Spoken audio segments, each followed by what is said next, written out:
lorsqu'on cherche à démontrer ce type de pâte blanche, on doit vérifier une certaine résistance, un critère de résistance structurale intrinsèque qui consiste à vérifier que la contrainte max qui se développe dans le pâte blanche, qu'on le définit comme le moment max sur le module de flexion élastique grande Z, M max sur grande Z, doit être inférieur, doit être limité, doit être inférieur à la contrainte admissible, Et cette contrainte admissible, pour le cas d'il y a des pales blanches, on peut limiter à 2/3 les limites d'élasticité.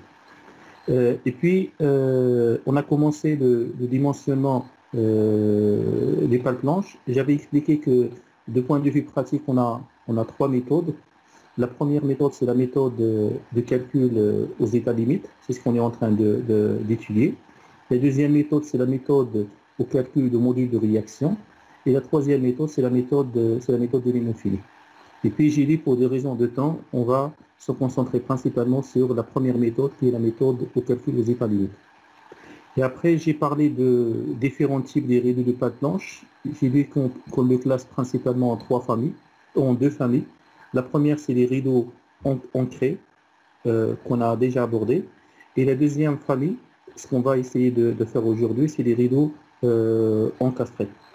Alors, je rappelle que les rideaux ancrés, c'est principalement, ce sont des rideaux qui reprend en fait la stabilité, qui reprend en fait les efforts de poussée principalement de deux modes.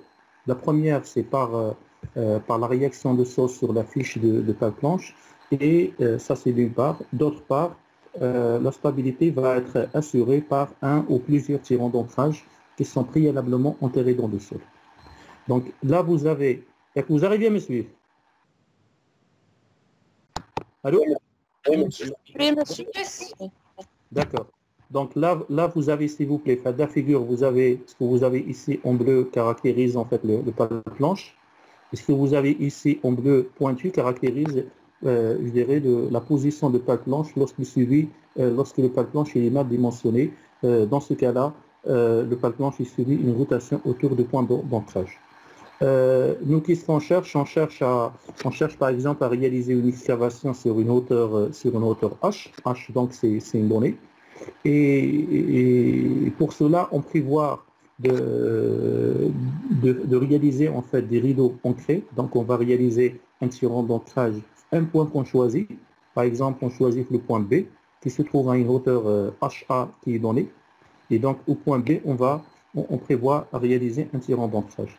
Donc les inconnus de problème, on cherche principalement deux choses.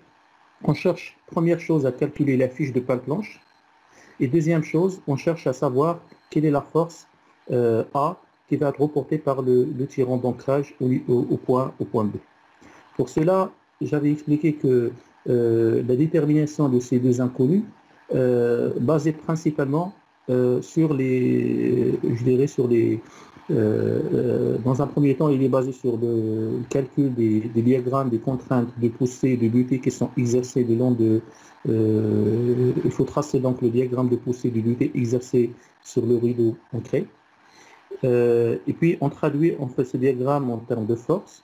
Après, on applique l'équilibre statique du rideau, c'est-à-dire la somme des forces horizontales, la somme du moment des efforts par rapport au point d'ancrage est égale à 0. Ça va nous permettre d'avoir une équation de troisième degré qui va nous permettre de calculer la fiche.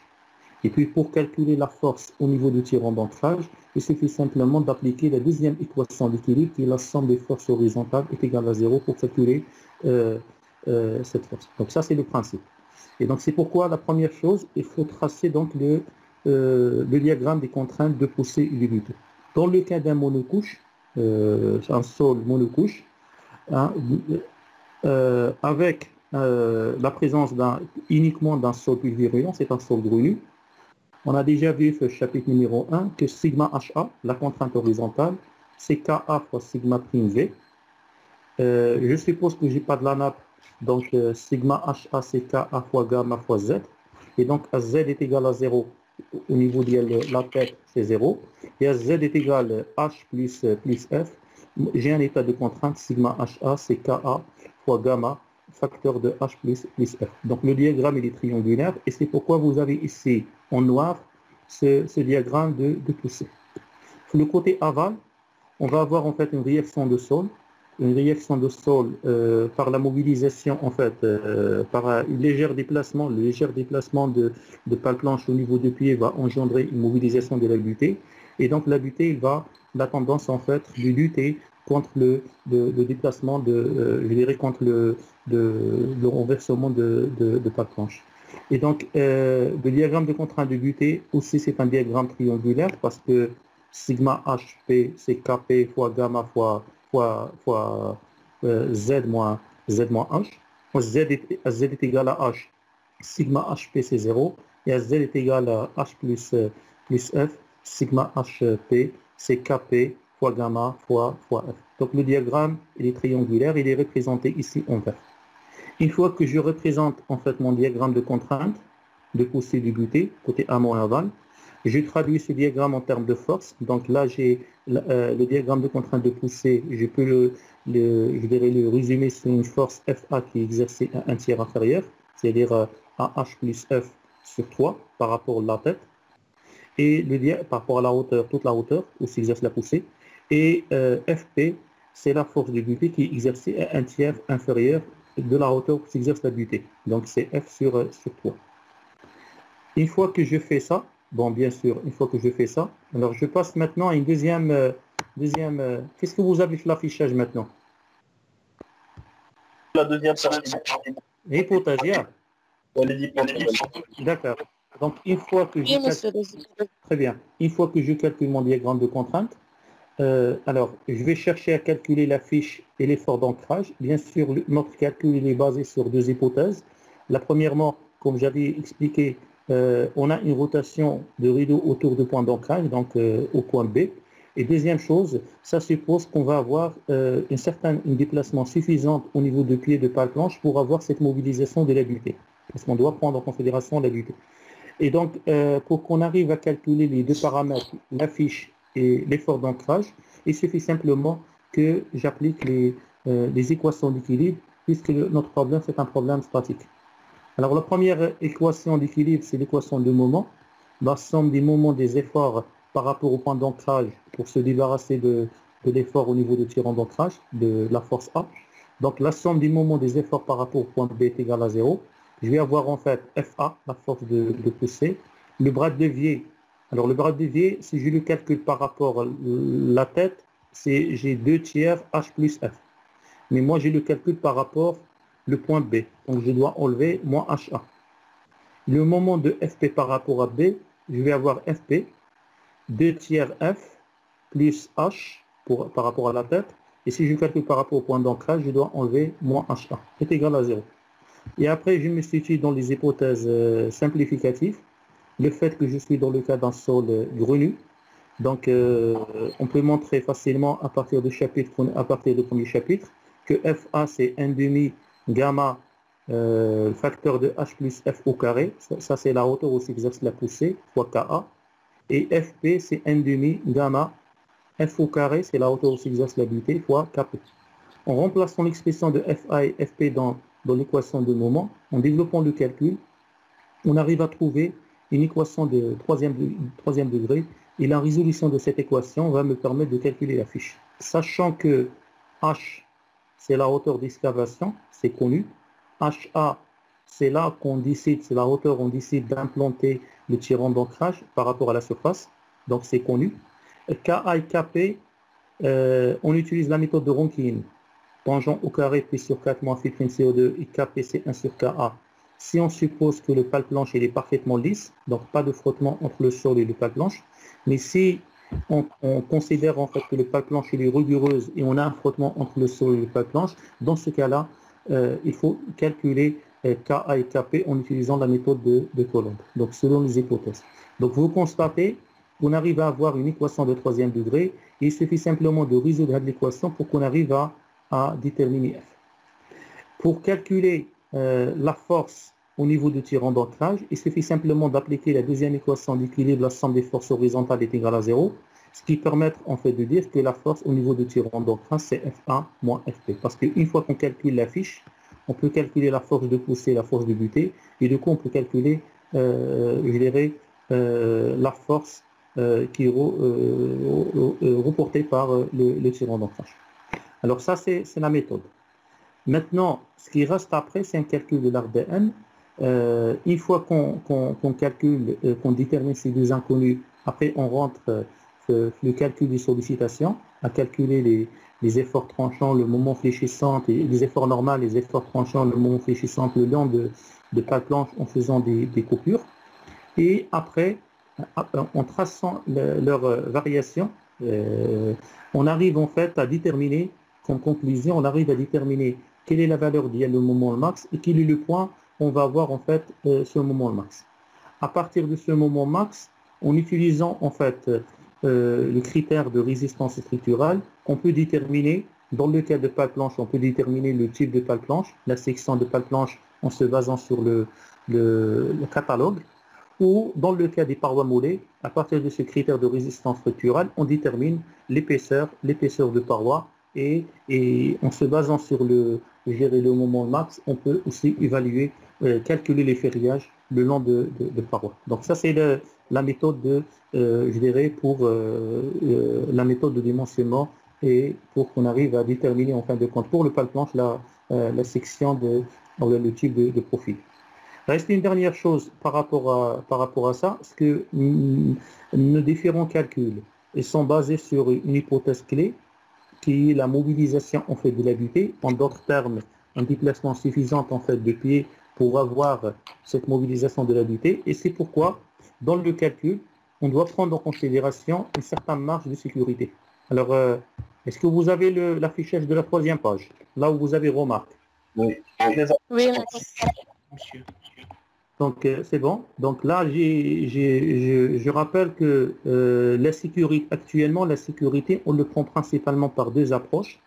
La première approche, ça consiste à déterminer en fait l'affiche en utilisant en fait ce que j'ai déjà décrit, en calculant les sollicitations sur la fiche trouvée.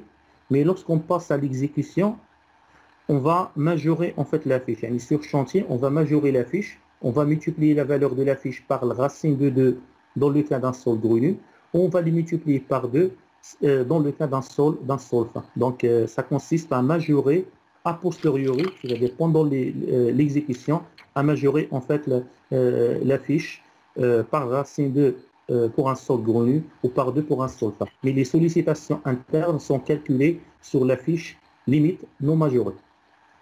La deuxième approche, qui est l'approche plus défavorable, qui est l'approche utilisée actuellement par l'Eurocode, ça consiste à prendre la sécurité dès le départ. C'est-à-dire, j'affecte un coefficient de sécurité dès le départ, le coefficient de KP, le coefficient de butée, KP. Donc, on travaille avec KP sécurisé, et ce KP sécurisé est égal KP sur un facteur de sécurité sur 2 ou sur 1,5. C'est-à-dire KP, on le divise sur 2 ou sur 1,5. On divise sur 2 s'il s'agit en fait des ouvrages permanents. S'il s'agit des ouvrages permanents, voilà. S'il s'agit des ouvrages temporaires, on divise KP sur 1,5. Donc ça, c'est la deuxième approche. Et je pense que ça fait 2 semaines, on a déjà fait une application sur ça pour illustrer en fait la méthode de calcul. Alors, est-ce que vous avez des questions jusqu'à maintenant? Parce que tout ça, c'est des choses qu'on a déjà fait ensemble.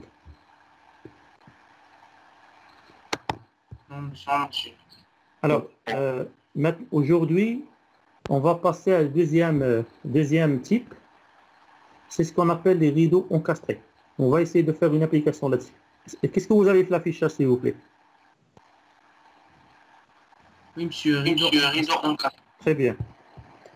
Alors, rideaux encastrés. Alors, logiquement, lorsque j'ai des rideaux encastrés, c'est pour dire tout simplement que la stabilité en fait de rideau va être assurée tout simplement par les réactions de sol le long de la fiche. Alors que dans le cas des rideaux ancrés, la stabilité est assurée d'une part par la réaction de sol sur la fiche et d'autre part par la présence en fait d'un ou plusieurs tirants d'ancrage qui sont préalablement enterrés. Donc ça c'est une différence clé.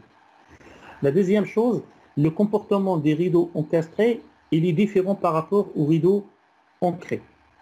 Les rideaux ancrés, on a vu que si l'écran il est mal dimensionné, ben le rideau il va subir en fait une rotation autour en fait d'un point d'ancrage. Par contre, dans le cas des rideaux encastrés, si le rideau il est mal dimensionné, ben l'expérience montre en fait que le rideau il va subir en fait une rotation autour d'un point qui est schématisé sur le point O, c'est le point de rotation. Alors ce que vous avez ici, c'est quoi? La première chose, vous avez un écran, un paroi moulée ou la pale planche. Bon, on est dans le cas de paroi moulée, donc qui est représenté par AFOK, ça c'est en bleu. Et puis vous avez ici, je dirais, le déplacement rigide amplifié de l'écran. C'est-à-dire, lorsque le pale planche il est mal dimensionné, ben dans ce cas-là, l'expérience montre que le pale planche il va subir une rotation autour d'un point haut, qu'on appelle le point de rotation. Ceci me ramène en fait à dire la chose suivante. Entre le point, alors bien sûr je me situe toujours dans l'hypothèse clé, dans l'hypothèse où j'ai un sol pulvérulent monocouche, et j'ai pas de la nappe. J'attire votre attention, si vous avez la présence d'un sol stratifié qui est composé de plusieurs couches, et si vous avez la présence d'un sol cohésif, le diagramme de contrainte de poussée de butée, il faut utiliser ce que nous avons vu, chapitre numéro 1. Chapitre numéro 1, et plus en détail, on a fait 2 applications qui traitent ça, l'exercice 3 et l'exercice 5. Donc il faut revoir ça, et comment on peut tracer le diagramme de contrainte de poussée de butée, comment on traduit le diagramme en termes de force. Donc toujours le chapitre, il y a une grande partie en relation avec le premier chapitre. Donc, dans le cas l'expérience montre que dans le cas, entre le point A et O, le côté amont, j'ai des contraintes de poussée qui sont exercées dans la partie amont. Et c'est pourquoi vous avez en fait ici en bleu, en noir, vous avez le diagramme de contrainte. Parce que sigma HA, comme j'ai dit, c'est KA fois gamma fois Z. Z est égal à 0, c'est-à-dire au point A c'est 0. Et Z est égal, je dirais, H plus FO, que je vais l'appeler après F0. J'ai mon état de contrainte ici, et donc le diagramme, c'est un diagramme triangulaire. Entre le point F et O, toujours le côté, maintenant le côté aval, j'ai un diagramme en fait de butée, une mobilisation en fait de la butée, et j'ai un diagramme en fait de butée qui est un diagramme triangulaire, parce que sigma HA est égal KA, Kp fois gamma, le facteur de Z moins H. Et donc, ce diagramme de contrainte de poussée qui est exercé entre la partie A et O, c'est un diagramme triangulaire, je peux le ramener en fait avec une force FA, qui est exercée principalement je dirais, à une distance de 1/3 de la distance AO, c'est-à-dire H plus F0, et FP, le diagramme de contrainte de butée, je peux le ramener à une force FP qui est exercée à 1/3 F0. F0, c'est FO. Alors, maintenant, entre le point O et K, ça va être inversé. J'ai, entre le point O et K, le côté amont, on va avoir en fait un diagramme de contrainte de butée, et le côté aval, on va avoir en fait de la poussée. Nous, qu'est-ce qu'on va faire en fait? Alors, ce que je suis en train d'expliquer, ben là, avant d'avancer, ce que je suis en train d'expliquer, vous l'avez une description en fait ici. Alors, l'équilibre, il est assuré par l'encastrement, donc l'équilibre en fait de pale planche encastrée, il est assuré par l'encastrement, c'est-à-dire de pale planche, dans la fouille, créé par une butée, parce que c'est une force résistance, et une contre-butée. C'est ce qu'on appelle une contre-butée, respectivement au-dessus et au-dessous du point de centre de rotation qui est le point O. On considère forfaitairement que la contre-butée s'applique sur 0,2 F0 au-dessus du centre de rotation. Alors pour comprendre ça, on va voir après, parce que la distance au K, on va le prendre, c'est 0,2 F0. Je vais expliquer ça après. Mais en analysant le diagramme, comme j'ai dit, entre le point au-dessus du point de rotation, c'est-à-dire entre le point A et O, donc à l'amont, s'exercent des contraintes de poussée entre le point A et O. à l'aval, toujours entre le point F et maintenant entre le point F et O, s'exercent des contraintes de butée. À l'aval s'exercent des contraintes de butée entre le point F et O. Maintenant, au-dessus du point de rotation, c'est-à-dire entre le point O et K, j'ai dit que ça va être inversé. Donc, à l'amont, entre le point O et K, s'exercent en fait des contraintes du butée, parce que c'est la contre-butée qui a la tendance en fait de ramener le pale planche à sa position. Et puis, à l'aval, s'exercent des contraintes de poussée entre le point O et K. Donc, ça, c'est mon diagramme de contraintes qui s'exerce le long de l'écran. Donc, gardez en mémoire qu'entre le point A et O, vous avez c'est-à-dire au-dessus du point de rotation, vous avez en fait des contraintes de poussée. Entre le point F et O, vous avez des contraintes de butée. Par contre, au-dessous du point de rotation, entre le point O et K, ça va être inversé. Le côté amont, vous avez des contraintes de butée. Le côté aval, vous avez des contraintes de poussée. Alors, nous, qu'est-ce qu'on va faire pour qu'on arrive à... Parce que notre inconnu de problème, c'est principalement l'affiche. Pour qu'on arrive à déterminer l'affiche, on va tracer ce qu'on va appeler un diagramme différentiel. Mais on va s'intéresser principalement le point A à O. Entre le point A à O, c'est-à-dire au-dessus du point de rotation, on va tracer le diagramme différentiel. Qu'est-ce que ça veut dire le diagramme différentiel? C'est-à-dire que je vais calculer sigma HA moins sigma HP, ou la sigma HP moins sigma HA, ça dépend des cas. Par contre, entre le point O et K, on va faire une certaine hypothèse, c'est qu'au lieu qu'on va tracer le diagramme différentiel de butée moins poussée, on va dire tout simplement que le diagramme différentiel entre les deux, on va le ramener comme une force, on va l'appeler contre-butée, et ce contre-butée va exercer directement au niveau du point de rotation. Et la distance au K, on va le prendre forfaitairement, est égal 0,2 F0. Avec F, c'est la fiche, F0, c'est la distance et il y a FO. Et donc, entre le point O et K, on va le considérer par défaut, on va le prendre forfaitairement, c'est 0,2 F0, c'est le cas le plus défavorable. Et donc, du coup, on va s'intéresser tout simplement à tracer le diagramme de contrainte différentielle, mais bien le point A à O. Alors, le diagramme différentiel, c'est ça. Je passe maintenant à un autre diagramme différentiel. Oui.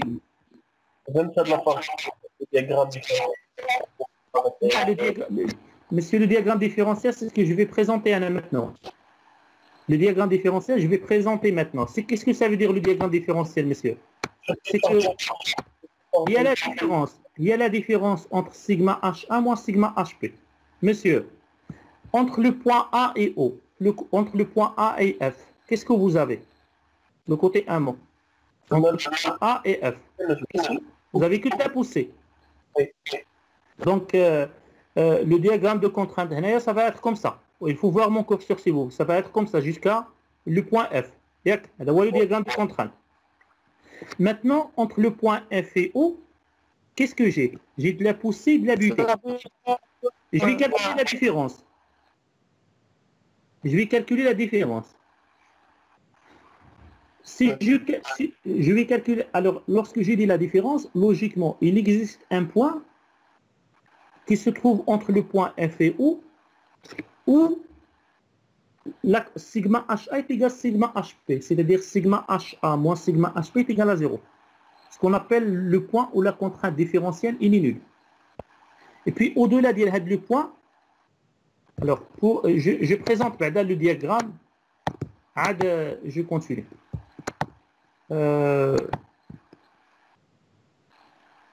Excusez-moi, je cherche...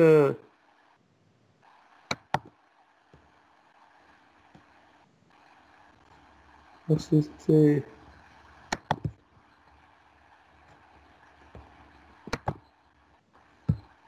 Je télécharge... Excusez-moi.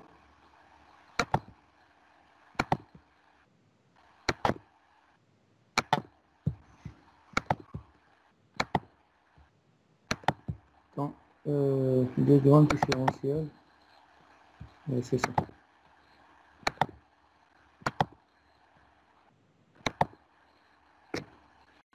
Qu'est-ce que vous avez fait l'affichage maintenant, s'il vous plaît? monsieur, diagramme de contrainte différentielle. Très bien. Alors, Hada, monsieur, c'est quoi? Voilà la différence. Donc, monsieur, entre le point, parce que pour comprendre ça, il faut l'associer avec la figure 2, que je viens d'expliquer. Alors, entre le point A et F, d'après la figure 2, on a de la poussée. Donc, je rappelle que sigma HA, il y a KA par rapport à notre cas, monocouche, soit plus virulent, c'est KA fois gamma fois Z. Donc, AZ est égal à 0, yani le point A, sigma HA c'est 0, et AZ est égal à F, yani F c'est quoi? À F, il y a H, il y a la hauteur d'excavation, la hauteur de fuite. Donc, AZ est égal à H, sigma HA, le point F, parce qu'on y a KA fois gamma fois H. C'est ça. Mon diagramme, donc, il est triangulaire. Maintenant, lorsque j'arrive entre le point F et O, je vais calculer la différence. Sigma HA moins sigma HP ou sigma HP moins sigma HA. Logiquement, il existe en fait un point, parce que la variation est linéaire, mais il existe en fait un point entre le point F et O. C'est un point qui est noté ici, le point I, c'est un point où la contrainte différentielle est nulle. Qu'est-ce que ça veut dire la contrainte différentielle est nulle? Ça signifie que sigma HA moins sigma HP est égal à 0. Le point I, si tu as une distance de T par rapport au point F, je peux calculer facilement de T. Autrement dit, je peux déterminer facilement la position de le point I. Il suffit simplement que sigma HA le point, sigma HA le point I. Sigma HA le point I. Là, mademoiselle, sigma, ce qui est 0, il y a la différence. Il y a sigma HA moins sigma HP. Sigma HA le point I, c'est combien? Je rappelle que sigma HA, Z, il y a KA fois gamma fois Z. Il y a KA fois gamma fois Z. Et je suis le cas de monocouche, soit plus virulent. Donc, si je remplace Z par quoi? Par H plus T. Et je vais avoir sigma HA, le point I, yani Z est égal H plus F, je vais avoir en fait, il y a KA fois gamma, le facteur de H plus T. Est-ce que vous êtes d'accord sur ça? Oui ou non? Vous pouvez répéter, monsieur. Vous pouvez répéter, monsieur, c'est parti. J'ai dit, s'il vous plaît, sigma HA Z, yani la contrainte horizontale de pousser à une profondeur Z. La relation, c'est quoi? Sigma HA Z, il y a KA fois sigma prime V. En d'autres termes, sigma prime V, il y a sigma V moins U. Mais je n'ai pas de la nappe. Donc, sigma prime V, il y a sigma V. Donc, sigma HA Z, c'est KA fois gamma fois Z. Et que vous êtes d'accord sur ça? KA fois gamma fois Z. Oui, monsieur. Maintenant, je suis le point A. Combien la valeur de Z? Le point I, pardon. Le point I, combien Z? C'est H plus T. C'est H plus T. Si je remplace Z par H plus T, je vais avoir sigma HF le point I. Il y a KA fois gamma, le facteur de H plus T. Est-ce qu'on est d'accord? Oui, monsieur. Alors, ça c'est sigma HA, le point I. Si je détermine sigma HA, le sigma HP, maintenant la contrainte horizontale de butée, le point I. Combien de sigma HP? Sigma HPZ, c'est combien?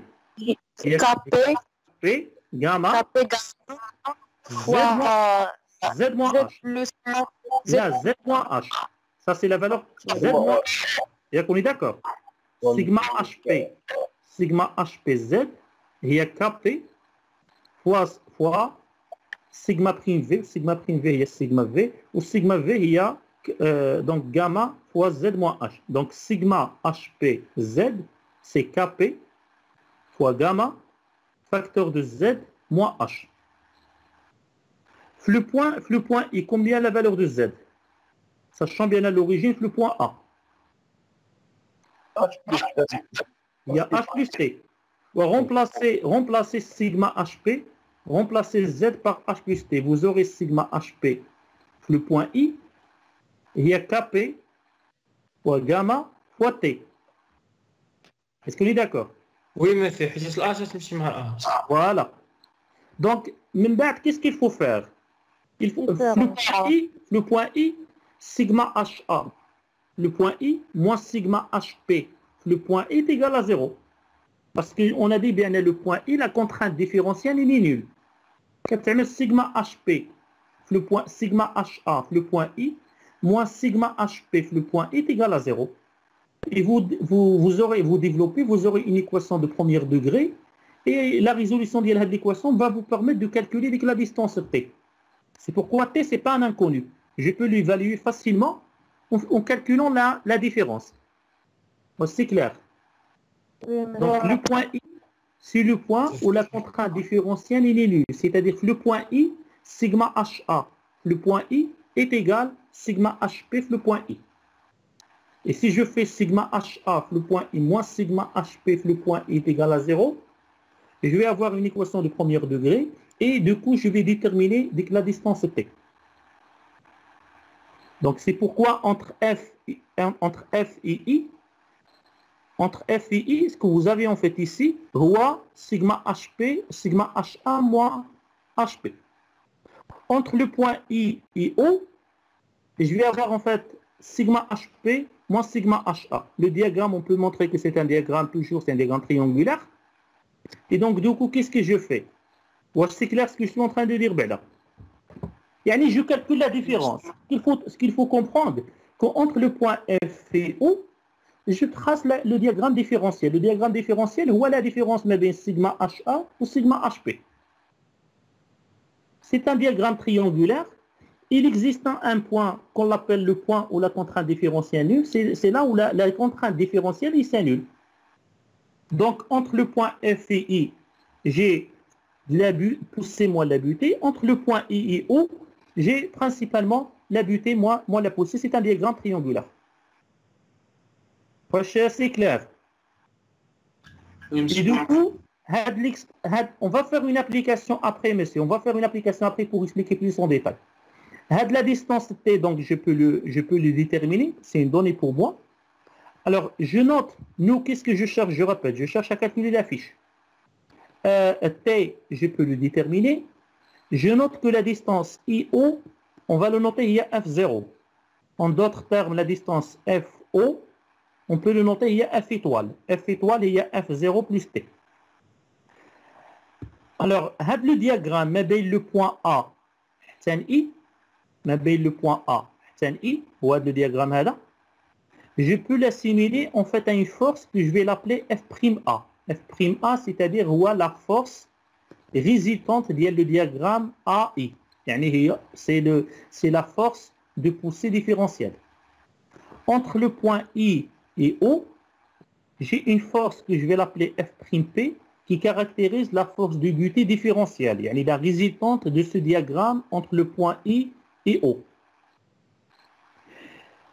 J'ai dit, donc ça c'est mon diagramme de contrainte différentielle poussée moins butée entre le point F et I et butée moins poussée entre le point I et O. Et puis j'ai dit, s'il vous plaît, entre le point O et K, on a fait une hypothèse simplificative. Dès que le diagramme différentiel, la butée moins poussée, on va l'écrire comme une contre-butée. Et par défaut, la contre-butée, on va l'appliquer principalement au niveau du point O. Et on va prendre la distance au K forfaitairement, c'est le cas le plus défavorable, on va le prendre est égal 0,2 F0. Donc, pour déterminer en fait la fiche F, il suffit simplement de déterminer en fait F0. Et pour déterminer en fait F0, il suffit simplement d'appliquer l'équation du moment.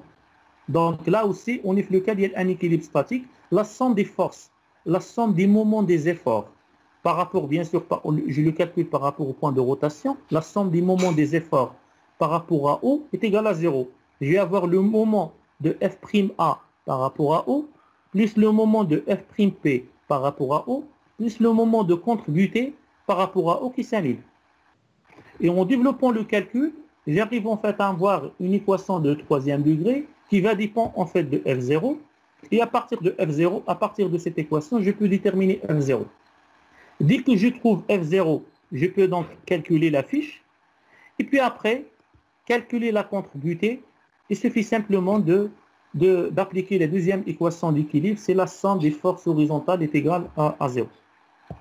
Alors, vous avez ici, s'il vous plaît, vous avez ici la description que je viens d'expliquer. Alors, j'ai dit que généralement, entre le point A et O, on représente les contraintes différentielles butées moins poussées. Ce que vous avez en fait ici. On nommera, donc on note que F'A et F'P, c'est les efforts résultants respectivement de poussée différentielle et de butée différentielle. Donc F'A, c'est la force de poussée différentielle qui représente en fait la résultante via le diagramme AFI, et F'P, c'est la force de butée différentielle qui représente en fait le diagramme IO.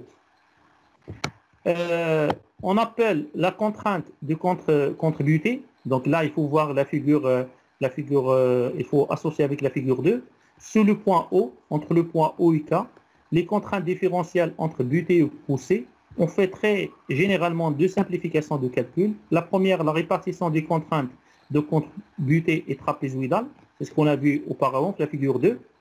La longueur F' sur laquelle s'appliquent ces contraintes, on appelle la fiche de contre-butée, est faible. On simplifie en considérant une répartition triangulaire. Et puis l'hypothèse clé, c'est la suivante. La résultante des contraintes de contre-butée est transportée et appliquée au point A. Donc on considère bien entre le point O et K, on va dire que tout simplement qu'on a une contre-butée qui est exercée au niveau du point de rotation, et la distance au K, on va le prendre, il y a 0,2 F0 et on est le cas le plus défavorable.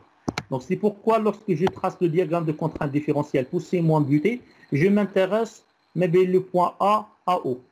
Alors qu'entre le point O et K, on va dire tout simplement qu'on a une force contre-butée qui est exercée au niveau du point de rotation, et la distance au K, on va le prendre 0,2 F0. Alors à partir de ça, et je répète, on va faire une application pour illustrer ça plus en détail. À partir de ça, je peux, là je vais passer à une dernière chose, oui c'est ça. À partir de ça, je peux, excusez-moi. Monsieur, l'exemple mademoiselle, pour un sol monocouche, si vous avez par exemple, mademoiselle, un sol stratifié avec la présence de la cohésion, peut-être avec un surcharge, alors il faut tracer le diagramme de contrainte de poussée ou butée en se basant sur ce qu'on a fait chapitre numéro 1. Alors on a fait par exemple, il faut voir le chapitre numéro 1, mademoiselle. Et surtout, il faut voir l'application de l'exercice 3 et l'exercice 5. Alors on a vu comment, lorsqu'on a un diagramme discontinu, comment le point de changement des couches, le diagramme il est discontinu, parce que vous aurez deux valeurs en fait de Ka ou de Kp, parce qu'il y a un changement des caractéristiques, et comment on passe le diagramme, comment on traduit le diagramme en termes de force. D'ailleurs même le problème 3 du chapitre numéro 4, alors c'est comme la solution d'Yalo. Alors on avait le cas d'Yalo.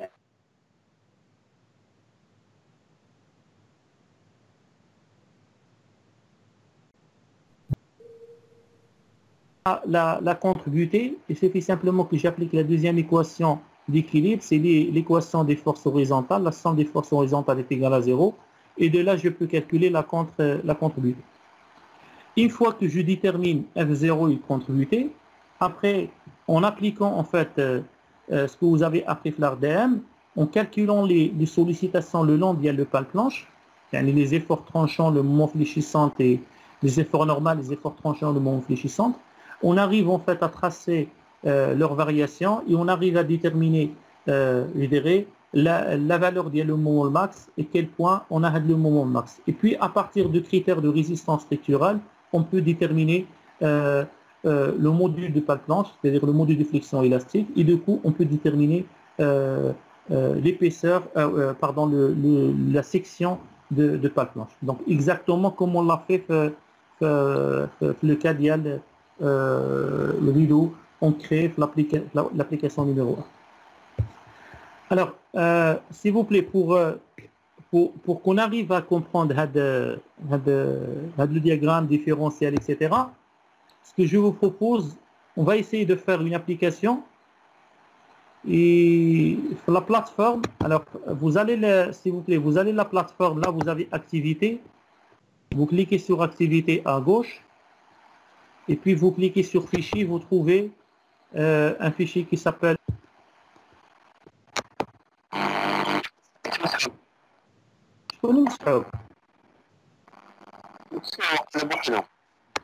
bizarre avec les autres groupes. نعم المهم شوف الله يخلي انا ما عنديش لو طون باش نعاود نشارجي لي دوكيومون اكسيتيرا دونك parce que ça prend du temps. Ce que j'ai fait le cours hier avec le groupe ديال المعارف en principe راه عندهم ديك لو دوسي ouvrage de soutènement avec les différentes données. Donc lorsque je vais alimenter la plateforme, alors je vais alimenter avec des choses qu'on va voir ensemble, alors que des choses qu'on l'a déjà fait, vous l'avez téléchargé. Donc, je ne sais pas. ما كنشوفهمش انا. جنرال équipe شوف باقيين كاين بروبليم 1 كاين تي دي. والمهم دخل تي دي chapitre numéro 5. انا je vais partager avec vous. انا ما عرفش شنو اسمه. المهم c'est à vous de الى كاينين c'est bon. شنو البروبليم monsieur le problème numéro 2. عندك un problème numéro 1 ما عندناش problème numéro 2 لا vous descendez en bas monsieur, vous descendez en bas. Et là c'est un fichier ah oui TD chapitre 5. oui كاين TD chapitre 5. TD chapitre 5. Maintenant je partage avec vous بعدا. Alors Yak, vous avez le bon, je viens de partager, s'il vous plaît, avec vous le fichier. De toute manière, vous l'avez sur la plateforme. Oui, c'est un fichier. Très bien. Alors, une chose, s'il vous plaît. L'exercice, le problème numéro 1, ou l'exercice 1 qu'on a déjà traité, ça concerne lequel il y a les rideaux ancrés. L'exercice 2, c'est lequel il y a les rideaux encastrés. D'ailleurs, si vous lisez l'application, vous trouvez c'est la même description du problème numéro 1. Sauf le problème 1, on a prévu un buton au niveau du point A, alors que le problème numéro 2, on a tout simplement un encastrement. Donc c'est les mêmes données. J'ai donc un pain planche qui est schématisé ici AFK. On cherche à réaliser une excavation sur une hauteur de 5 mètres. Le pale planche, il va soutenir en fait un massif de sol plus virulent avec C' est égal à 0. C' est égal à 30 degrés, gamma c'est 20 kN par mètre cube. J'ai pas de la nappe. Je cherche à déterminer, première chose, je cherche à déterminer la fiche. Et je cherche bien sûr à déterminer la contributée. Et je cherche à déterminer le module de flexion élastique pour que j'arrive à déterminer le type de pale planche, le type de profilé. Alors, le calcul, la hauteur d'excavation, comme j'ai dit, c'est 5 mètres. Le calcul, il est basé sur deux hypothèses clés. La première, bon, bien sûr, au-delà des caractéristiques de sable, la première, c'est que je considère que le frottement entre le sol et le pale planche, le côté amont et le côté aval, c'est 0. Donc, je suis dans l'hypothèse pessimiste et du coup, je vais appliquer la méthode de Rankine pour calculer Ka et Kp. La deuxième hypothèse, je considère que la limite d'élasticité de la pale planche de l'acier, c'est 360 mégapascales. Et donc, la contrainte admissible, on va le limiter 2/3 la limite d'élasticité. Et la troisième chose, pour qu'on puisse comparer l'exercice 2 et l'exercice 1, on va faire le calcul, les mêmes approches de sécurité. On va utiliser la première approche. Ça revient à dire qu'on va majorer en fait la fiche sur chantier, on va majorer la fiche a posteriori avec le racine de 2. Je rappelle que l'exercice 1, on a trouvé que la fiche, le cas de l'encastrement, l'ancrage, on a trouvé que l'affiche est égale à 2 mètres. Yeah. Alors logiquement, dans le cas de l'encastrement, l'affiche doit être beaucoup plus importante par rapport à 2 mètres. Oui. La stabilité va être assurée uniquement par la réaction de sol le long de l'affiche.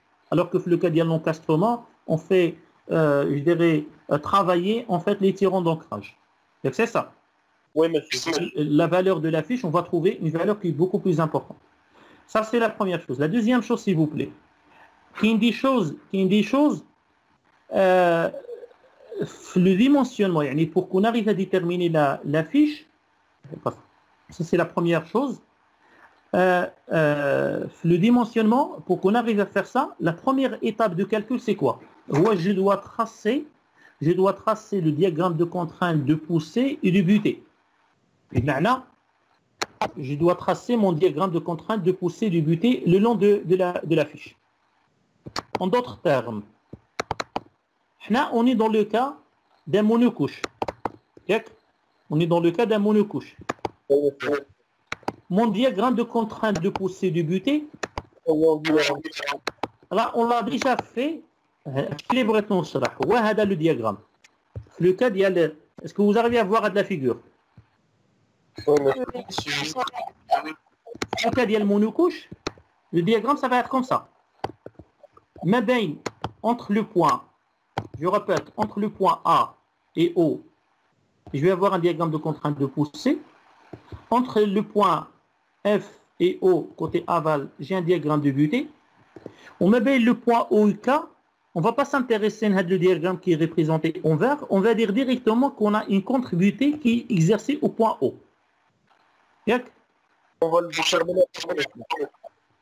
Donc, ça revient dire que je m'intéresse à tracer le diagramme de contrainte de poussée du butée, mais bien le point A et O. Entre le point A et O, j'ai un diagramme de contrainte de poussée qui est triangulaire. Entre F et O, j'ai un diagramme de contrainte de butée qui est triangulaire.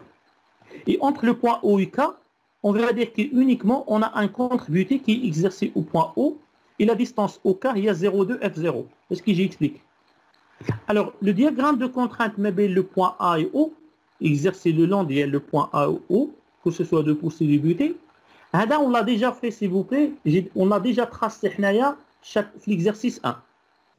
Parce que c'est le même exercice, c'est les mêmes données. La différence, l'exercice 1, on a un buton. L'exercice 2, on a des rideaux encastrés. Donc, la résolution de problème, il faut utiliser, je vais utiliser, s'il vous plaît, des choses, il y a l'exercice 1 que j'ai déjà démontré. Et je vais utiliser directement les résultats de le calcul. KA, alors déjà on a trouvé un tiers. KP, déjà on a trouvé 3.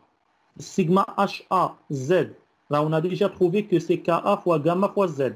Sigma HP, on a déjà trouvé que c'est KP fois gamma fois Z moins H. Donc, des choses, on l'a déjà vu dans l'exercice 1. Donc, il faut utiliser les données de l'exercice 1.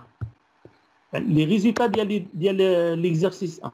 C'est clair ce que je suis en train de dire. Le diagramme.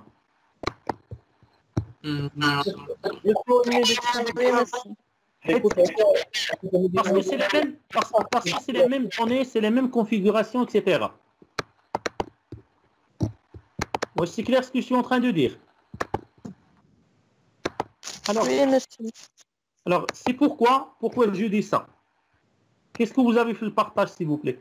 Non, c'est pas ça, pardon. Le problème. Donc, et je répète, il faut utiliser... Attends. Voilà. Qu'est-ce que vous avez fait l'écran de partage? Problème de... Problème de 1. Alors, maintenant, s'il vous plaît, je répète, bon, le problème de vous l'avez fait à date. Un j'ai représenté, je répète que je cherche à calculer la fiche. Alors, la première étape n'est pas figurée ici.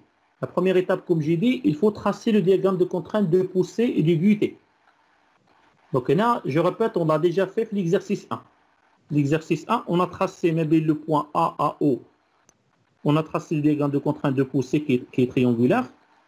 parce que sigma HA c'est Ka fois gamma fois Z. Et la contrainte de butée entre F et O, c'est un diagramme de contrainte triangulaire, parce que sigma HP c'est Kp fois gamma, le facteur de Z moins H. Et H c'est 5 mètres. Ça, c'est la première chose qu'on doit faire. Je ne l'ai pas figuré ici parce qu'on l'a déjà fait l'exercice 1. Une fois que je trace mon diagramme de contrainte de poussée du but et m'appelle le point A à O, m'appelle le point OUK, on a dit qu'on va avoir une contre-butée. Après, qu'est-ce que je fais? Je vais tracer le diagramme différentiel. C'est la différence. Et puisqu'on est flotté à dial monocouche, on va rattraper ce qu'on avait fait le cours. Parce que le point A, sigma HA, c'est 0. Le point F, sigma HA, il y a Ka fois gamma fois 5 fois H. Je remplace Z par H.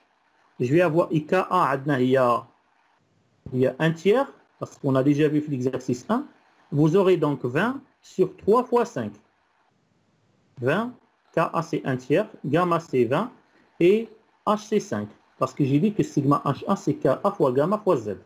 Donc en remplaçant Ka par 1 tiers, gamma par 20 et Z par H, je vais avoir 20 sur 3 fois 5, et il va atteindre 3,33 comme valeur de sigma HF, le point F. Maintenant, je sais que le point F et O, ça c'est le point F et I, c'est la poussée moins la butée, et même entre le point F et O, c'est de la butée moins la poussée. Le diagramme il est triangulaire. Donc là, j'ai représenté le diagramme différentiel. Je sais l'allure d'ILO parce qu'on est dans le cas d'un monocouche. Sinon, vous calculez la différence. Vous calculez la différence, sigma HA moins sigma HP, ou sigma HP moins sigma HA pour travailler en valeur absolue. Donc, la première chose à faire pour que j'arrive à calculer la fiche, je dois déterminer en fait la distance T, c'est-à-dire la position d'il y a le point I, le point où la contrainte différentielle est nulle, et puis je dois déterminer en fait F0. F0 c'est IA et O. Et bien sûr, pour déterminer F0, je note que un paramètre F étoile c'est FO, et F étoile qui est égal FO, c'est T plus F0. Et bien sûr, entre le point O et K, j'ai dit qu'on a une contre-butée, et cette contre-butée, il est exercée au point de rotation, et la distance OK, on le prend forfaitairement, c'est 0,2 F0. Donc là, j'ai représenté mon diagramme de contrainte différentielle, butée moins poussée, dans le cas d'un sol pulvérulent monocouche. Donc, mon raisonnement, première chose, je dois déterminer, comme j'ai dit, T. Deuxième chose, je dois déterminer F0 ou la F étoile en appliquant l'équation d'il y a le moment. Troisième chose, je dois déterminer la contre-butée en appliquant l'équation de la somme des forces horizontales est égale à 0. Alors, pour aller doucement, s'il vous plaît, je vous demande, de noter rapidement le diagramme. Ça, c'est la première chose. Deuxième chose, vous calculez, s'il vous plaît, la distance T. Ça donne la valeur de T. Mais je répète, vous avez besoin d'utiliser des données de l'exercice 1 en termes de diagramme de contrainte totale. Donc, essayez de noter ça rapidement et essayez de trouver la valeur de T. Est-ce que c'est clair? Donc, essayez de trouver la valeur de T, là. J'ai déjà expliqué, s'il vous plaît, le raisonnement.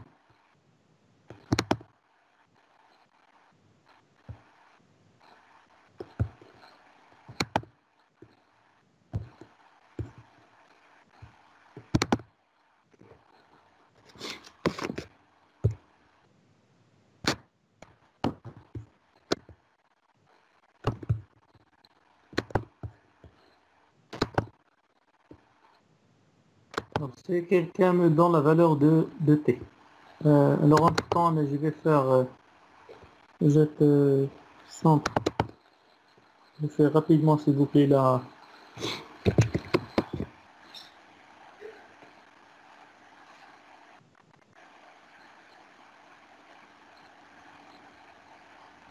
C'est bon? Alors, Bon, Alors maintenant, je passe s'il vous plaît. Qu'est-ce que vous avez maintenant sur l'affichage s'il vous plaît?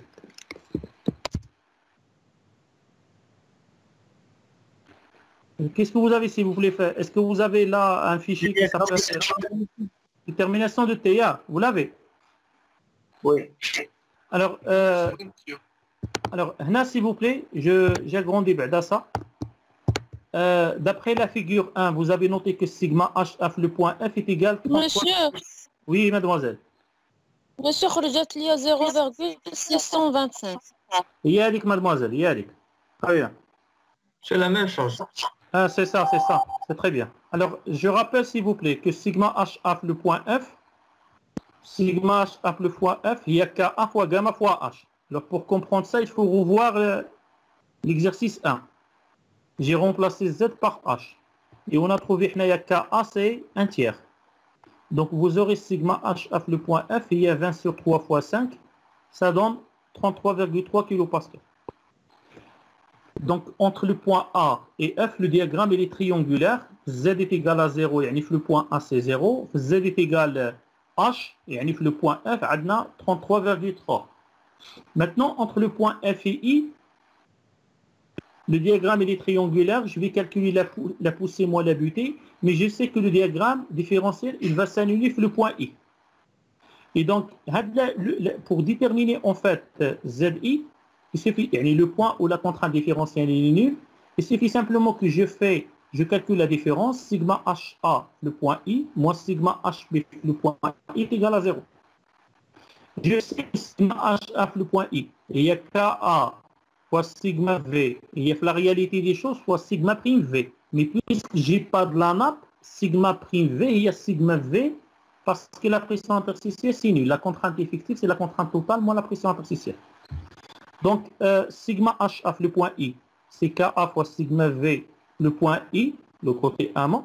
Ma contrainte verticale, le point I, l'effet de le sol le long de la hauteur 5, gamma fois 5 fois H, plus gamma fois T. Remplaçant gamma par 20, faisant le calcul, vous trouvez 0,333, le facteur de 20 fois 5, plus 20 fois T. Si je calcule sigma HP, le point I, donc je rappelle c'est Kp fois sigma prime V, le point I, côté aval. Le côté aval, il y a sigma V, il y a gamma fois T. Donc c'est pourquoi j'ai remplacé gamma fois T. Kp, d'après l'exercice 1, il y a 1 sur Ka, donc c'est 3, parce qu'on a considéré que le frottement sol, pale planche, et pas de frottement, donc lisse. Et donc vous aurez 60 T. Et puis vous faites sigma HA, le point I est égal à sigma HP, le point I. Vous aurez une équation de premier degré. Et vous aurez donc T, il y a 0,62 ou 0,625 mètres. Je pense qu'il y a des gens qui ont arrivé à trouver la valeur. Est-ce que c'est clair dans la manière de déterminer T? Alors, deuxième chose maintenant. La deuxième chose, je dois déterminer F0. Il y a une chose, s'il vous plaît, importante. C'est que j'ai écrit une remarque, s'il vous plaît. On peut déterminer F0 en écrivant l'équilibre des moments extérieurs des forces F'A, parce que F'A, c'est quoi F'A? Il y a la force, là, je dois revenir la figure 1 bêta pour comprendre. Alors, F'A bêta, c'est quoi F'A bêta? Je ne sais pas faire. F'A, il y a la force de poussée différentielle. C'est la force qui représente le diagramme le point A à I. Donc, il abrite F'A. Qu'est-ce que je dois faire? Je dois le décomposer. Parce qu'on a une force qui F'A1 ou la F'A qui va être exercée sur la partie AF, parce que le diagramme est triangulaire. Ou une deuxième force qui va être exercée mais la partie F et I. C'est un diagramme triangulaire. Donc F'A, il y a la résultante le diagramme A, F, I. Et F'P, c'est la force de butée différentielle. La résultante le diagramme butée moins poussée mais le point I à O. Donc je dois calculer la résistance d'IA. Alors, là, au lieu qu'on fait ça, au lieu que je fais le calcul, puisque je suis le cas d'IA monocouche, vous avez le calcul de F0A, c'est ce qui est affiché chez vous. Oui, monsieur. D'accord. Alors, j'ai écrit, s'il vous plaît, une remarque. On peut déterminer F0 en écrivant l'équilibre des moments extérieurs des forces F'A et F'P par rapport à O. Mais je vais écrire la somme des moments des efforts par rapport à O est égal à 0.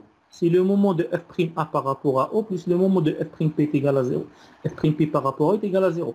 Je développe le calcul, je vais avoir une équation de troisième degré. La résolution de cette équation va me permettre de calculer F0. Donc, je peux choisir de la piste.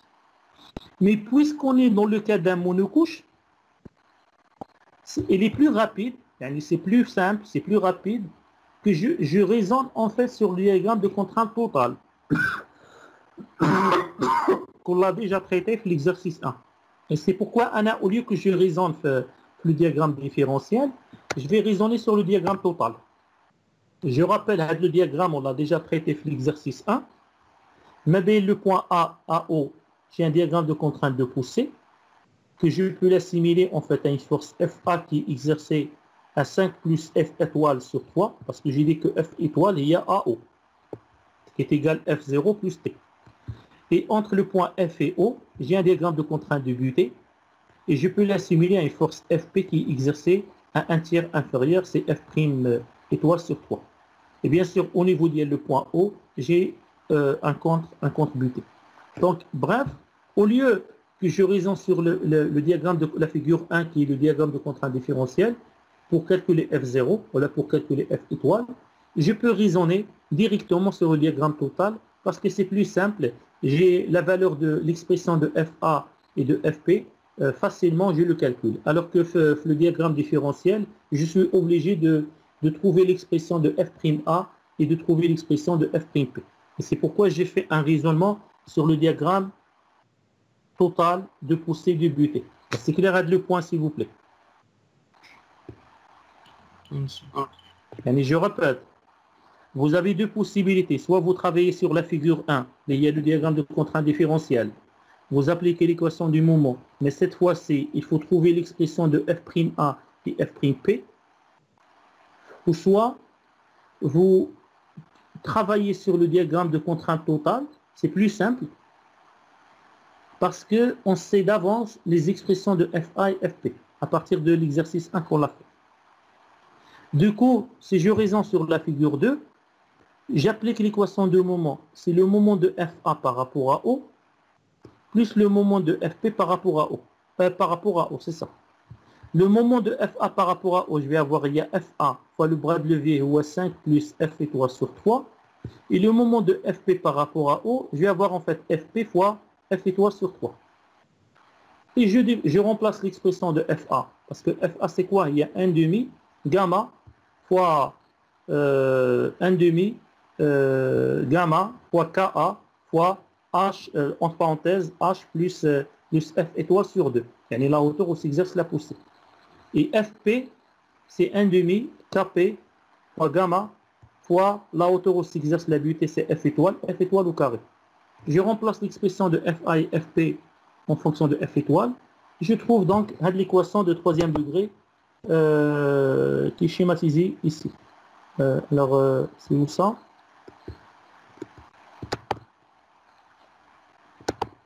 Vous aurez ça. Je vais partager avec vous la troisième. Je pense que c'est ça. La troisième.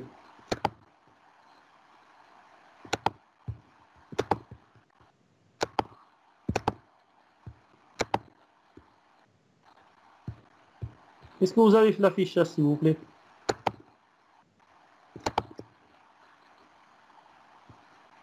Allô? Équation d'équilibre. Voilà. Donc, voilà. Donc, là, j'ai appliqué, comme on l'a fait l'exercice 1, j'ai appliqué l'équation du moment extérieur par rapport à O. J'ai la somme des forces par rapport à O est égal à 0. Le moment de FA par rapport à O plus le moment de FP par rapport à O plus le moment de contre-butée par rapport à O, là c'est 0. Le moment de FA par rapport à O, un des FA, le bras de levier, il y a 5 plus F étoile sur 3. Et le moment de FP par rapport à O, il y a FP fois F étoile sur 3. Avec FA et FP, FA c'est 10 sur 3, facteur de 5 plus F étoile entre parenthèses au carré. Et FP, il y a 30 F étoile au carré. Alors pour comprendre les deux expressions, il faut voir le problème numéro 1. Alors, on a déjà trouvé que FA, il y a l'intégrale de sigma HA entre 0 à H plus F étoile. Et si vous calculez cette intégrale, le cas d'El Monaco, je vous trouve il y a 1 demi gamma fois KA, facteur de H plus F entre parenthèses au carré. En remplaçant KA par 1 tiers et gamma par 20, vous trouvez l'expression de FA et de FP. Et du coup, je remplace FA, fait de la relation, FP, fait de la relation de moment. On développe le calcul, je trouve en fait une équation de troisième degré. La résolution de cette équation va me permettre de trouver F étoile. Vous pouvez le faire ça plus tard, vous-même. On trouve une valeur de 4,63. Et du coup, j'ai la valeur de F0. Et il y a F étoile moins T. On trouve une valeur de 4,01. Et par conséquent, la fiche totale va tout simplement F, c'est F0 plus 0,2 F0 plus T. On trouve donc que la fiche, c'est 5,432 mètres.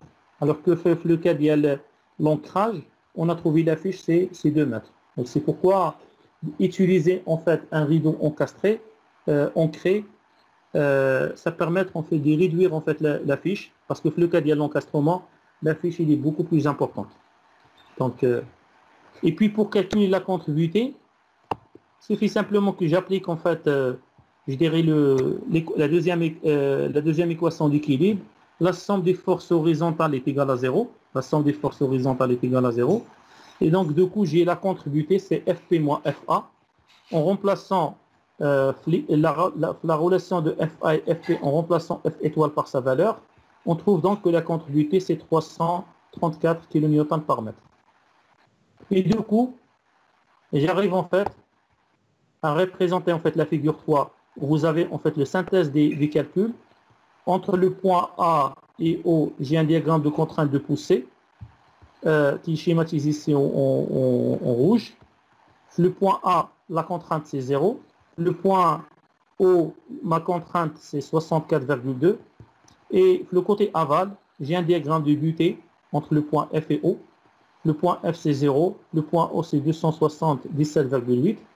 Et ce diagramme, je peux l'assimiler à une force FA qui est de l'ordre de 309,103.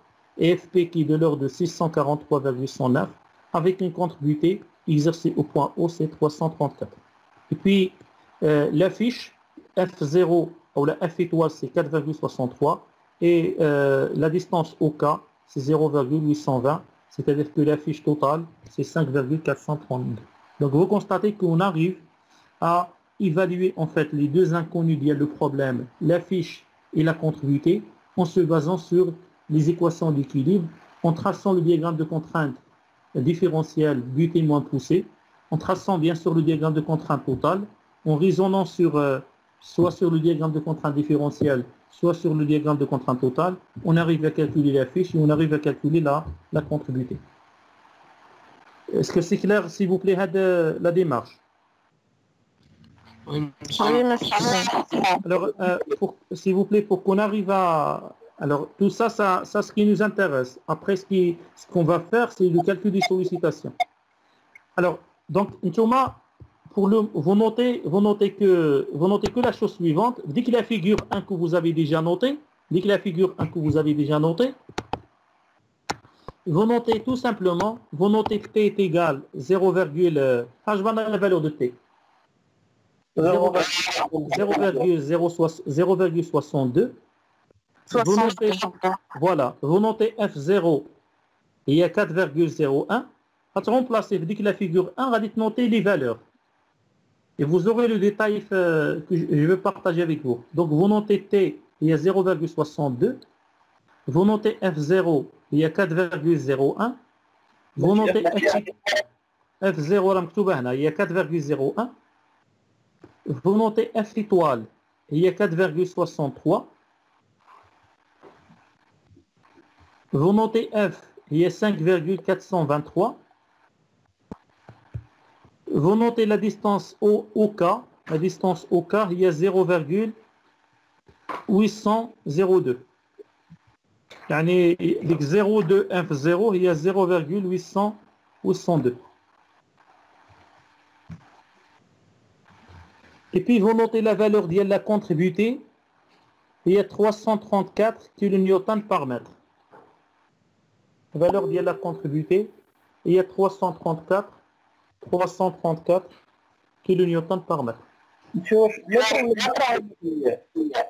Par mètre linéaire, يعني 1 mètre de longueur de la planche, a une réaction, une contributée de 334.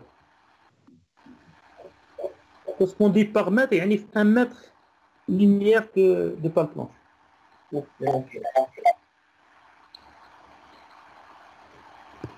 Alors maintenant, s'il vous plaît, ce que je vous demande, là il faut s'inspirer de ce qu'on a fait l'exercice 1, c'est de calculer les sollicitations. C'est de calculer les sollicitations, donc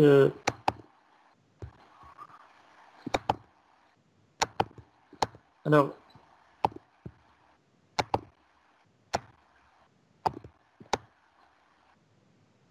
est-ce que vous avez, s'il vous plaît, 2 sollicitations dans l'écran? Oui, monsieur. Alors, bon, bien sûr, pour faire ça, vous pouvez s'inspirer de ce qu'on a fait l'exercice 1. Et c'est la différence entre l'exercice 2 et l'exercice 1. L'exercice 2, on avait un buton au niveau de l'appui, au niveau A. L'exercice 2, c'est tout simplement c'est un rideau encastré. Parce que avant de traiter les types, les problèmes, les rideaux de pale planche, il faut savoir il s'agit de quel type de rideau. Parce que chaque rideau a une méthode de dimensionnement. Donc, une fois qu'on a déterminé en fait la fiche et la contributée, on va déterminer les sollicitations. Donc, c'est un calcul de l'ARDM maintenant. Et on va tracer en fait le diagramme des efforts tranchants et des moments fléchissants en faisant des coupures. Alors, je rappelle que j'ai dit qu'on va s'intéresser à quelques sollicitations entre le point A et O. Mon diagramme de contrainte de poussée, ça c'est le diagramme de contrainte de poussée totale. On a déjà vu l'exercice 1 que sigma H à Z, et il y a KA fois gamma fois Z. Il y a 20 sur 3 fois Z. Le diagramme de contrainte de butée, le côté aval entre F et O, c'est sigma HPZ, et il y a KP fois gamma, facteur de Z moins H. En d'autres termes, il y a 60 Z moins 5. Parce que KP, c'est 3. La hauteur de la fuite, il y a 5 mètres. Et F étoile, il y a FO, c'est 4,63.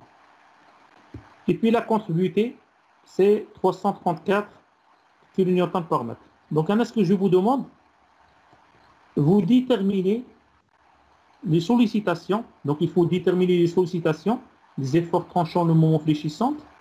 Comme j'ai dit, en faisant des coupures effectuées à la cote Z, c'est-à-dire lorsque Z est compris entre 0 et 5. Donnez-moi l'expression de l'effort tranchant et bien le moment fléchissant. Et bien sûr, les points de singularité, c'est-à-dire AZ est égal à 0, AZ est égal à H. Est-ce qu'entre 0 et 5, est-ce que la valeur, l'effort tranchant, il est maximal? Est-ce qu'on a une valeur en fait de l'effort? Est-ce que l'effort tranchant, est-ce qu'on a une valeur de l'effort tranchant maximale ما بين 0 et 5 ولا ما بين 5 et 9,63? Calculer les efforts tranchants et le moment fléchissant entre 5 et lorsque Z est compris entre 5 et 9,63. Donc commençons d'à part lorsque Z est compris entre 0 et 5. Il y a qu'un Z compris entre 0 et 5 qui peut me donner l'expression de l'effort tranchant et l'expression de le moment fléchissant. Je répète, vous pouvez s'inspirer de l'exercice 1. On l'a déjà fait, on l'a déjà traité.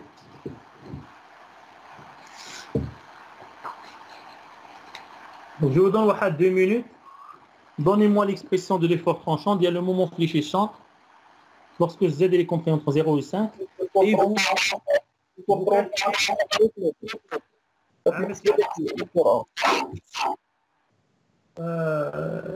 pouvez me parler à haute voix, monsieur? Oui. كيف لي فوطرون غادي تحيد لينا ما غاديش تحيد ديك اف ا c'est-à-dire c'est quoi l'expression alors?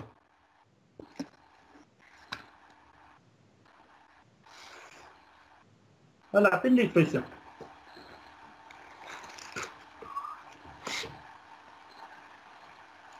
Oui.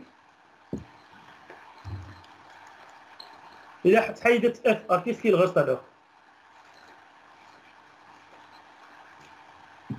تكون عندنا هي C'est quoi l'effort tranchant? C'est هو اف ا مو اف كيفاش اف ا monsieur لأن هنا ما عندكش اف ا يعني شنو في حنايا on peut voir en fait les efforts في لابارتي الأول donc غتكون عندي moins 23 z هذا c'est la contrainte وي ولا surface c'est quoi هي 1 demi z 1 demi fois z fois 1 mètre يعني z sur 2 fois 1 mètre c'est clair وي مسيو يعني vous aurez ça. Ça, c'est exactement ce qu'on a fait auparavant. Si, lorsque Z est compris entre 0 et 5, Vz, donc mon état de contrainte, il y a 20 sur 3Z, ça c'est la contrainte, fois la surface, il y a Z sur 2 fois 1 mètre. En d'autres termes, vous aurez moins 3,333 Z au carré. Et puis l'effort tranchant à Z est égal à 0, indice 0, et à Z est égal à 5, remplacez Z par 5, vous trouvez 83,325. Le moment fléchissant, je calcule l'intégrale de Vz, je vais avoir moins 20 sur 3Z fois Z sur 2 fois Z sur 3. En d'autres termes, vous aurez moins 1,111 Z cube. Et puis le moment Z est égal à 0, c'est 0. Le moment 5, c'est 133,875 kN par mètre. Donc c'est simple là. Exactement ce qu'on a fait avec l'exercice 1 en annulant en fait FA. Est-ce que c'est bon là? Alors si vous n'avez pas de questions, je vous demande en fait de faire la même chose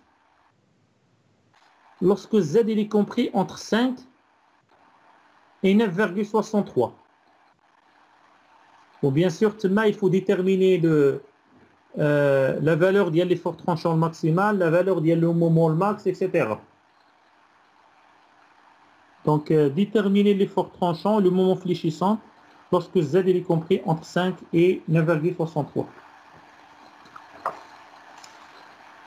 Tenez surtout la valeur de le moment max. Combien la valeur de le moment max? C'est ce que je cherche. Et quelle profondeur j'ai de la valeur de le moment max?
Alors, est-ce que quelqu'un a trouvé...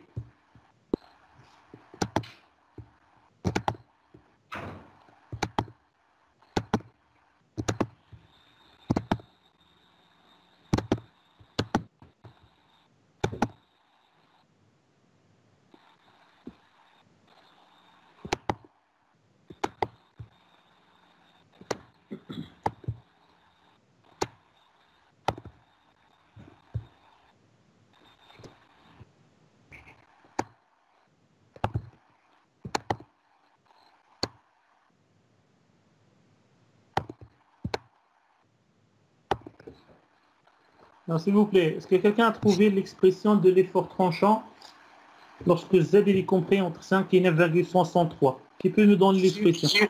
Si je peux essayer. Oui, vas-y. Monsieur V de Z est égal à moins 20 sur 3 Oui. Z fois 1 sur 3 x carré Attends. plus Moins 20 sur 3 fois... moins 20 sur 3 Z fois Z carré. 1 sur 3 Ah, x fois carré. Z au carré. Z au Z carré. au carré. Z au carré sur 2, oui. Moins 1 sur 3 x moins 5 au carré fois 60 facteur Z moins 5. Waha. Ce que vous avez dit, c'est correct. Voilà qu'il faut remplacer X par Z. Ok, monsieur. Merci. Donc, il y a VZ, il y a, si je résume, il y a moins 20 sur 3 Z au carré sur 2, plus 60 Z fois 5 fois Z moins 5 sur 2. Yani, je répète, il y a moins 20 sur 3 Z au carré sur 2, plus 60 facteur de Z moins 5 fois facteur de Z moins 5 sur 2. Si vous développez le calcul, vous trouvez il y a 26,67 Z au carré moins 300 Z plus 750. Vous vérifiez. Et puis la valeur de V à Z est égale à 5. Il y a moins 83,325. La valeur de V à Z est égale à 9,63. Il y a 334,3 kN. Et puis, bien sûr, je dois déterminer la dérivée de l'effort tranchant pour savoir, en fait, le point où l'effort tranchant est maximal. Donc, la semaine prochaine, Inch'Allah, vous êtes sollicité, s'il vous plaît, de première chose, de calculer les sollicitations, les efforts tranchants, le moment fléchissant lorsque Z est compris entre 5 et 9,63. Je vous demande en fait de tracer les sollicitations internes, yani l'effort tranchant, le moment fléchissant. Je vous demande aussi de déterminer le module de pale planche et la section en répondant aux critères de résistance structurale, de déterminer en fait le type lié le profilé qu'on peut choisir. La deuxième chose que je vous demande, parce que la semaine prochaine, on va finir à de l'application et puis on va aborder l'exercice 3 et 4. Pour l'exercice 3 et 4, vous avez la présence de la nappe. Donc on va traiter le cas de la nappe statique et le cas de l'écoulement. Le cas de l'écoulement,